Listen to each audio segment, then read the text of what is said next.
Matag pagbisita ni Presidenteng Ferdinand Marcos Jr. Ang alawiton nga ni, ang kanunay nga ginapatukar ang bagong Pilipinas him kun panahon na alang sa kabag-uhan ilawom sa administrasyon sa Pangulo. Base sa gipagawas nga mando sa Office of the President, dili na lang matud pa sa matag bisitasyon ni PBBM, mamahimo kining ipatukar apan bisan pa sa matag flag ceremony na sa mga pampublikong tulunghaan o government agencies. Gawas sa maong him, lakip na ang panata sa bagong Pilipinas, iapil sab sa mga gikinahanglang imemorya matag flag raising. Apan komento sa usa sa mga opisyal sa gobyerno, may kalabutan ni ini. May kami panunumpa ng sawat-awat, may panunumpa sa kawani ng gobyerno at flag ceremony. Siyempre, tatlo. Ang Pilipinas magbago man na siya, wala man na problema kung kinsa mag-una magdaog ng mga presidente, ay ara pagbabago. Pero ang batasan sa Pilipino, daw pananaw ko hindi kin magbago ba. Dugangan pag hindi mo di sa kadamo nga problema sa Pilipinas, sabayan na po nimo, daw useless na ma'am.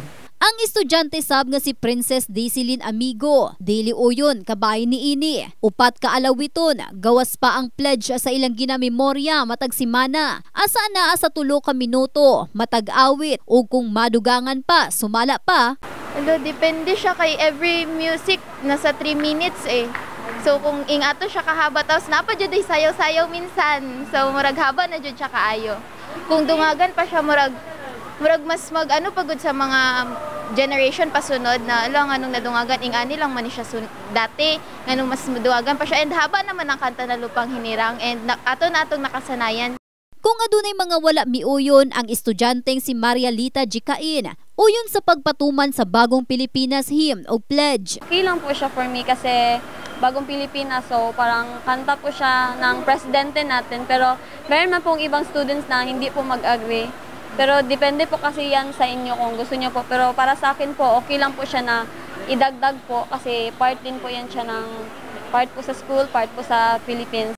Ilawom sa Memorandum Circular No. 52, tumong sa pag-apil sa nasangpit aron mas maisakasing-kasing sumala pa sa mga Pilipino. Ang tumong sa Administrasyong Marcos, mao ang prinsipyong adunay ginabarugan alang sa kabag-uhan asa gilauman ang kooperasyon sa mga Pilipino.